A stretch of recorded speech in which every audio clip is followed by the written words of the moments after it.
This massive underground tunnel system going down 3 levels with many streets, with many shafts and corridors and rooms and caverns that can hold massive amounts of people.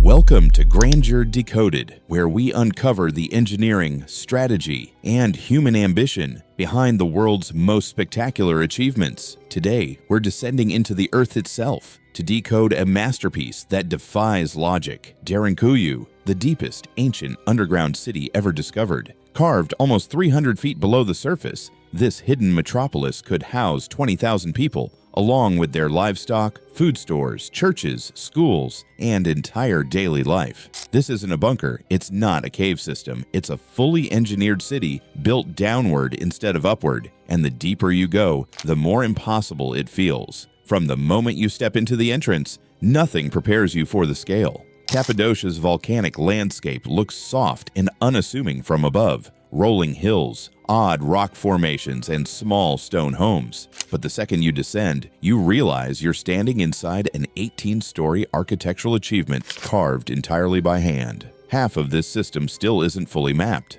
Archaeologists suspect additional levels exist beneath the floors we know, sealed by collapse or filled with centuries of sediment. And yet even the accessible half shows a mastery of stone engineering that challenges every assumption about ancient construction. Derinkuyu is carved into volcanic tuff, a rock that seems simple until you understand its properties. It's soft when first cut, but it hardens with exposure to air. That means the builders had to calculate load distribution, ceiling curvature, and stress points before carving too deeply. If they made a structural mistake, the ceiling would collapse. And yet collapse zones matching ancient excavation errors are almost non-existent. These people weren't experimenting. They understood their material as well as modern geologists. They engineered each room with curved ceilings that distribute weight evenly. They positioned columns where the rock demanded reinforcement. And they aligned corridors so airflow and structural integrity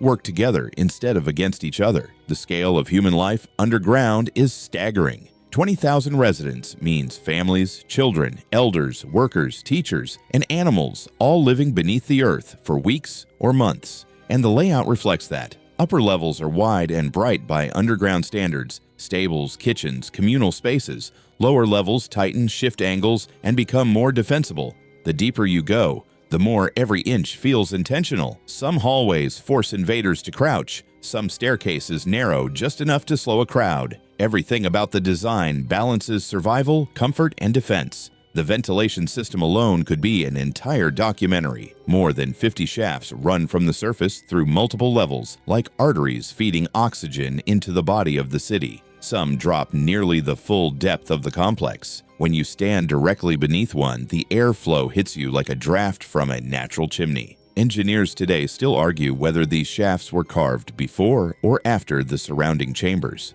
The precision is too perfect. Pressure gradients created by temperature differences move air without any form of machinery. Fresh oxygen reaches the deepest levels where hundreds of people could gather. And despite soot-covered kitchens and long-term habitation, carbon buildup isn't found in dangerous quantities. That's not luck. That's design. Lighting underground was another puzzle these builders had to solve. Torches produce smoke. Too many torches produce suffocation. So Derinkuyu uses careful placement. Small notches carved into walls for controlled flames, wide rooms positioned near ventilation shafts, and reflective patches of rock that scatter light more efficiently. The ceilings in soot-heavy areas tell the story. Darkened on some levels, untouched on others, proving the builders understood airflow and fire behavior in a way modern architects still study. Then you reach the massive rolling stone doors, and the whole place suddenly makes sense. These disc-shaped blocks, some nearly 6 feet tall and weighing close to 1,000 pounds, slide into carved slots with shocking smoothness. They transform long corridors into sealed vaults. And, the most brilliant part, they can only be opened from the inside. If attackers forced their way into the first levels, they'd find themselves trapped between stone and defenders who knew the tunnels better than anyone. Derinkuyu isn't just a city, It's a fortress engineered for asymmetric warfare. Food storage rooms sit in the lower levels where temperatures stay stable year-round. Archaeologists found carved shelves, niches, and pits that once held grains and dried goods. There are wineries, oil presses, and evidence of long-term resource planning. Even livestock areas have sloped floors for drainage and widened pockets for tether points. Everything reflects a population preparing not just to hide, but to live well enough to outlast whoever was attacking them. The water system is one of the cleverest defensive features in ancient engineering. A central well descends through the city, but only certain upper levels have direct access. The lower floors, where residents retreated during invasion, cannot reach the well. That sounds like a flaw until you consider the threat. If enemies reached the surface well, they could poison it. Limiting access ensured the deepest residents stayed protected. Imagine understanding siege tactics well enough to design your plumbing around them. And Derinkuyu wasn't alone. It connects to at least one other major underground city, Kaimakli, via a tunnel nearly 5 miles long. Much of it has collapsed, but its existence proves the entire region once supported a massive subterranean network. Some archaeologists believe dozens of these cities once formed interconnected refugees across Cappadocia. If that's true, thousands more people lived underground than we ever imagined. The origins of Derinkuyu are still debated.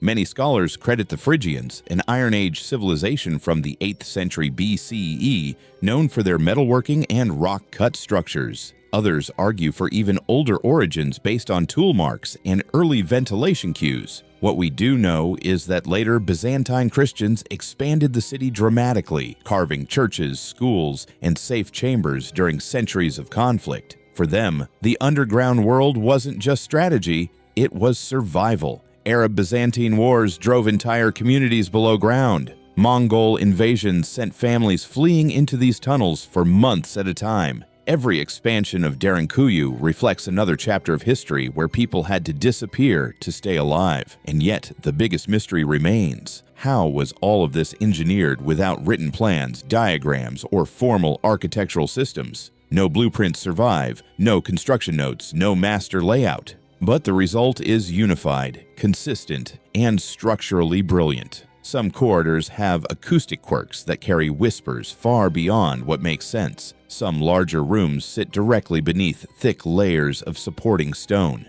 The entire complex suggests a deep, intuitive understanding of geology passed across centuries of builders. When you finally step into the deepest accessible level, something shifts. You're nearly 300 feet under the earth, breathing air that traveled through a system designed 2,000 years ago. You're standing in a room carved by people who expected to outlast empires.